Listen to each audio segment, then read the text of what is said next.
асосгузори сулҳу ваҳдати миллӣ пешвои миллат президенти ҷумҳурии Тоҷикистон муҳтарам Эмомалӣ Раҳмон дар идомаи боздиди корӣ аз ноҳияи Ховалинг бинои нави Кумитаи иҷроияи Ҳизби Халқи Демократии Тоҷикистон дар ин ноҳияро ифтитоҳ намуданд. Бинои Кумитаи иҷроияи Ҳизби Халқи Демократии Тоҷикистон дар ноҳияи Ховалинг дар асоси дастуру супоришҳои бевоситаи сарвари давлат муҳтарам Эмомалӣ Раҳмон дар самти омодагиҳо ба истиқболи 30-солагии истиқлолияти давлатӣ аз ҷониби соҳибкорони ватанӣ дар кӯтоҳтарин муҳлат дар масоҳати 240 метри мураббаъ бо сатҳу сифати баланд сохта ба истифода дода шуд.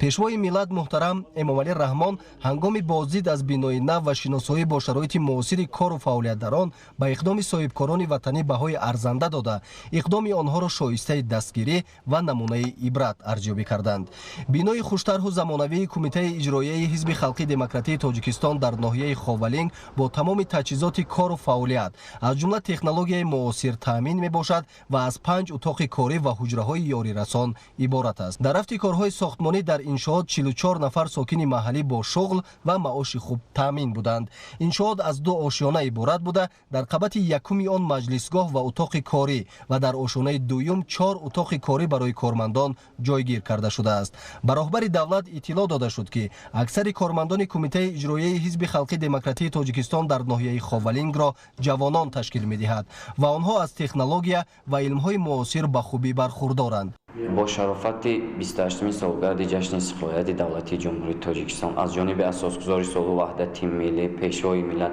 رئیس معظم حزب خلق دموکراتی تاجیکستان در مرکز ناحیه برای ما کارمندان کمیته اجرایی حزب خلقی چنین یک بینای خوشتر و زمانه‌ای ساخته به استفاده داده شد که این برای ما کارمندان تحفه بی‌نظیر به حساب می‌رود. از این لحاظ من از نام خود و از نام کارمندان کمیته اجرایی حزب خلقی به رئیس معظم حزب خلقی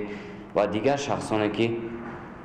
در ساخته به استفاده دادن این بنا سهم خود را گذاشتند نداره خود را بیان می‌نمایم. дар се шуъбаи Кумитаи иҷроияи Ҳизби Халқи Демократии Тоҷикистон дар ноҳияи Ховалинг ҷавонони лаёқатманд кор мекунанд ва онҳо дар тарғибу ташвиқи сиёсати созандаи давлату ҳукумати Тоҷикистон дар ин ноҳия пайваста дар талошанд.